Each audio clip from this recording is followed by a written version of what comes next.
Okay, the question basically, how far can you get in your relationship with people of other faith communities that might lead you sometimes that you get too close, and also sometimes you might drink like them, which is forbidden in Islam.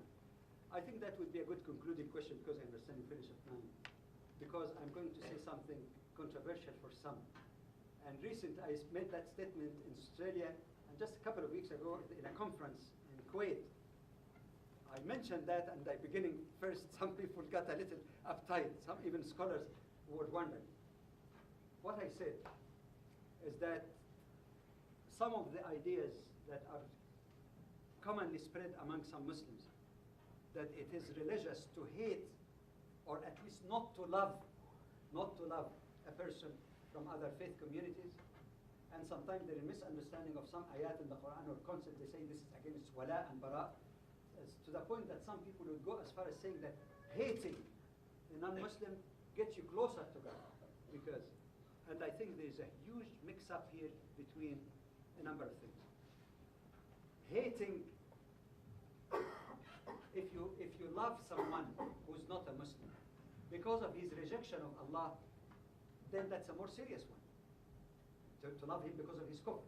Like you say, somebody is worshipping idols and say, oh, I love you so much because you're worshipping idols. And you know that this is the exact opposite of what Islam teaches. You get my point? In that case, this is a very serious one.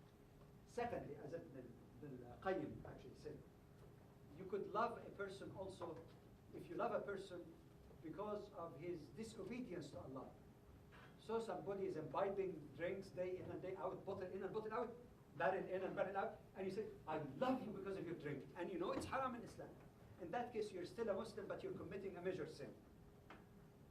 Thirdly, if you love a person because of his minor sins, you committed a minor sin. If you love a person, however, as Ibn al-Qayyim said, if you love a person as a human being because he's your relative, or because he's someone who's did some favor to you, there is absolutely nothing wrong with that. And now I give you evidence in the Quran and the word of the Prophet that it is not wrong to love a non-Muslim if you're loving for the good cause. Number one, in the Quran itself, I was quoting earlier, that a Muslim may marry, a Muslim male may marry a Christian or Jew. She's a Catholic, she's not a rejecter of Islam, right? What does that ayah say? Chapter 30, 21, to deal with her in kindness and love, more than love, mawaddah. If indeed it's haram to love, then you shouldn't get married. Because the Quran, you should love your wife without specifying whether that wife is a Muslimah or a woman from the people. Number two, is there anyone here who deny, especially Muslim who have studied the history of Islam and the seerah, lifetime of the Prophet? Does anyone deny that Prophet Muhammad loved his uncle Abu Talib, who died as an idolatrous person, so dearly? Anyone who deny that? Absolutely none. Did he love his uncle because he's an idol worshipper? No. He loved him because he was a good man, he has good character, and he protected the Prophet. He rendered many favors to the Prophet, even though he died as an idolater. Evidence from the Quran, in the context of Prophet Muhammad, peace be upon him, being so sympathetic to his uncle. He was telling him, even on his deathbed, when his uncle was dying, he said, just utter the testimony of faith that there is no God except the one God, and Muhammad is his messenger. So that at least maybe God will save you by that. But he said, I'm afraid if I say that, the Arabs may think that because I'm dying, I got so terrified. And he died like that. In the context of that story, you know what the Quran says about Abu Talib? إِنَّكَ لَا تَهْدِي مَنْ to treat those who are peacefully coexisting with birr, which include love as well.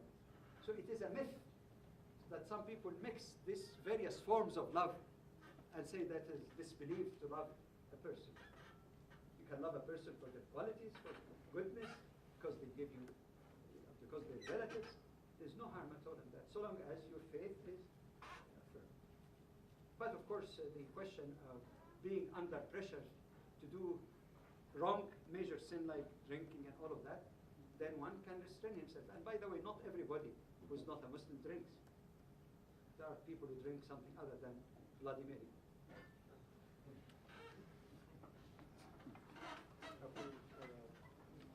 Just probably There was one more question which is related to the topic. Okay. Is there The final. Final.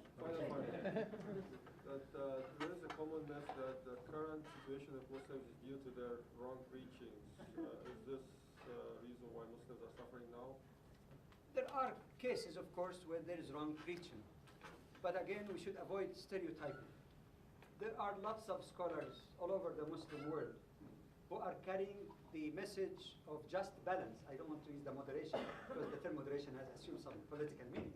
This just balance, authentic teaching of Islam. But these are not the media that the CNN is interested in reporting. There's always the sensational, the few who purport to speak for Islam. And these are either totally misled people with good intention, or people with agenda, or hired pen among some Muslim secularists or Muslims. So I know it might sound contradictory to say atheist Muslim, but people coming from Muslim background, having Muslim names, and they can use them actually to attack Islam, so that they say even Muslims themselves are not convinced. So, but you're really leaving in between a whole variety of scholars who carry that message. Of course, yeah, there are people who have wrong teaching, and maybe the function tonight is contributing just a half a cent, maybe worth in trying to correct this. But spread the word, and there will be more correction. Yeah, we'll probably stop here. We'll thank Dr. Jamal Badawi. And please join me to thank him and appreciate.